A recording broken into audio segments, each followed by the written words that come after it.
Oh, hello, guys. Welcome back. First off, let me preface this by saying I don't speak for the demons. And what works for one person may not work for another.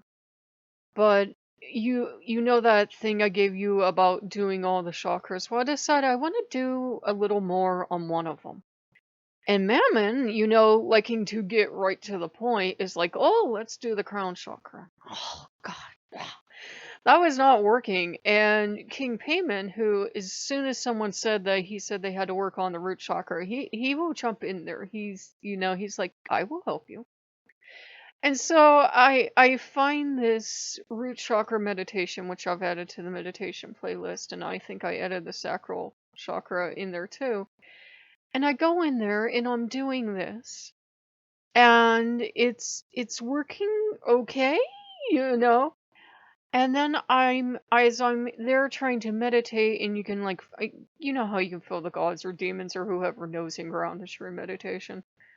I feel Mammon like watching and watching and watching, and he's sometimes very business minded, and he's not the very best to sometimes do this stuff. I love him, but he's kind of watching me and kind of like waiting for the result, right? I wish it worked that way. That's a very American way to see, working on the chakras. Like, oh yeah, spend $250, go for this weekend, they'll all be balanced forever, you're done. No, it doesn't work that way. Um, and King Payman is watching me and goes, that's very good, but and he kind of reaches out and he taps me, just very ever so gently where the root chakra is, just taps me. In fact, a little above that, to be an utter gentleman, a little above that because it's, right at the base of your spine. So a little above that, but the general idea was tap. And the energy went up and the energy went down because I used to practice an older form of doing it when nobody seems to do this anymore.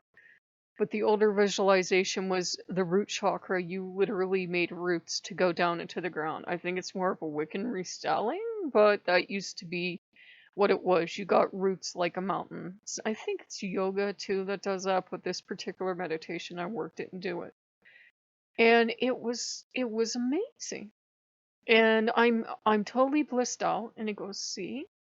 And he says, this is your work for a while. This is everybody's work for 2020. Everybody's running around with a messed up root chakra now because we're all scared, we're all stressed out, we're all worried. You could work the rest of your life on your root chakra and probably never quite perfect it. And that's nothing to freak out about and add to your anxieties, but it's just we are monkeys with anxiety. As the meme puts it, we can get very nervous.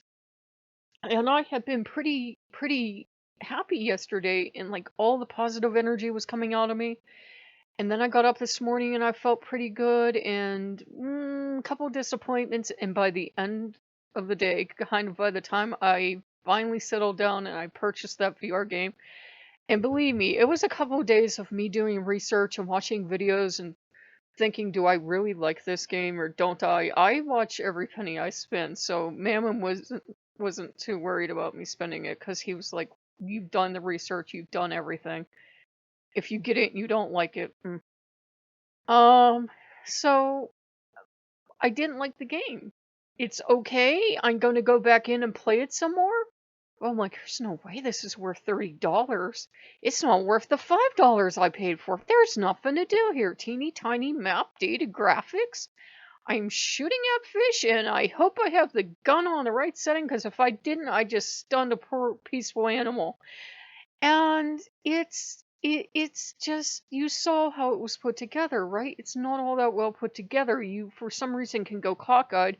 You can swim upside down, which I get they wanted to make it like diving, but unless you're actually in water, you can't appreciate that. It's a no for me. There's no reason for you to really be upside down in this game. There really isn't. And you saw it was just okay. And that really bumped me down. I thought, well, how can I be this wonderful, enlightened being because I did my meditation and not like this? Well, because there was nothing there. And the practical, rational side of my mind that does with facts and figures and, the magical estimation we do when we write game reviews is like, it's really not worth $30. I'm sorry. What I showed you was the platinum edition. That was the fancy one with the fancy sauce on it. The regular game has even less. So put that in your little thought box. That was the premium edition. That was more content. I'm like, there's nothing here. So it was kind of a letdown. And people said, there's honestly not much to do. I like the one where I can swim with manatees and bring down hoops for dolphins to swim through. It's not very realistic or kind of animals, but I like that one better. And I didn't like this one because it kind of hit that uncanny valley, and this has something to do with meditation, where it was too much to do for a casual gamer, but once you got into the spirit of doing something, there was nothing there as an adventure game. There really was nothing to do. Heal animals, avoid hitting anything, and pick up junk. And that's all there was to do. At least in that world of diving, which I liked better, there's more to do, right? And it was a hell of a lot easier to steer in that thing, and you certainly didn't start turning upside down or looping to one side. So it really got me down that I didn't like it. And King Payment's just letting me run about, and Mammon is really practical and more analytical in his approach to things at times. I love him backwards, forwards, and sideways, but sometimes being a businessman, he wants to get right to the top. So of course he wanted to get to the crown chakra, where it's like, no, it's 2020. All we humans need to work on our root chakra, which if you like to work on it, some people don't even think they exist, and some people that teach working on chakras will say, you know what? It doesn't matter if they exist or not. If it works for you, keep doing it. So that's all you need to know about the chakras. And basically, if I'm nervous, if I have anxiety, if I'm kind of getting depressed, I will work on that. If I'm getting back issues, because that usually comes from me being really tense, that's a good one to work on.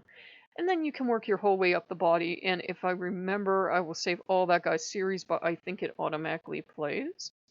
So that was really good. And that felt really good. And there's something Mammon's waiting for me to realize as I work with him. King Paimon seems happy, Asmodeus seems happy. And with the crown chakra, that's like skipping all the way to like basically enlightenment. Good luck. You let go of all worldly attachments, which does not mean the way we take it in a literal sense. It doesn't mean I throw away all my stuff and I go live in a hole somewhere and I die of starvation. It doesn't mean that.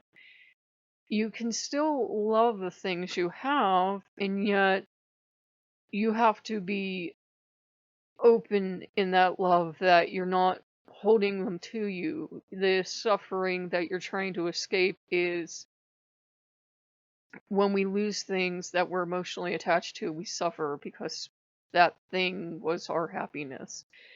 And you kind of have to take his philosophy of, well, it was energy, right? It exists somewhere. That helps me, actually. That's how I look at it when I lose things. And I also look at, losing people the same way. And you're supposed to be able to do that once you have reached enlightenment, of course, which can take a lifetime or many lifetimes, depending on how you look at it. To be able to love people, love gods, love everything in the universe, but love without holding to yourself. And it seems like a contradictory to us, because especially in the West, all of our love songs are about, I'm gonna grab you and I'm never gonna let you go. And this is the exact opposite. This is, I love you so much, I'm not grabbing you. How about that? And it's kind of, I don't think as a Westerner I will ever quite achieve that, but I get the idea. To love the gods, but if they want to move on and don't work with me anymore, that's okay. Will I be sad? Of course I'll be sad. I was watching a guru about a month ago talk about, it's not like if you reach this state, if somebody dies, you don't get sad. Of course you do. You go through mourning if you lose someone from death, or you have a breakup, or, they move or whatever happens. Of course you get sad, but, to learn to let go of the attachment, to let go of the attachment of having that person with you. That's how you eventually start to heal. It's how you heal after losing a loved one. It's how you heal after a relationship or friendship or whatever breaks up. And I was thinking about that. I was doing the meditation yesterday, and you kind of have to let go of any relationships you have, especially with the gods that didn't quite work out, or they're not around right now. Just kind of let it go. You can still love them, but and their love for you will always exist, but just to let the idea that you need them here and now go. That feels timely, because I was starting to get fixated on where's Dionysus, where's Dionysus, where's Dionysus, and I was putting everything off, and then I realized I'm never going to find Dionysus for whatever reason. I have to let him go. Just let him float down the stream. If he wants to come back, he's very forceful in his own loving way. I will not keep him out of my life. If he does not want to be here, he will not be held. He's wildness personified. So it's like I can't hold him here. And sometimes when you talk to the gods, even gods that should damn well know about meditation and letting people go, sometimes it seems like they don't understand. Inori walks that line with me of wanting to be wanted, and yet you're not going to hold her here. And yet, why aren't you trying to hold her here? And I just look at her and go, what? You really are a fox. I don't understand you. And they get kind of frustrated, but it really is like we have this language and culture gap, because I'm obviously not Japanese.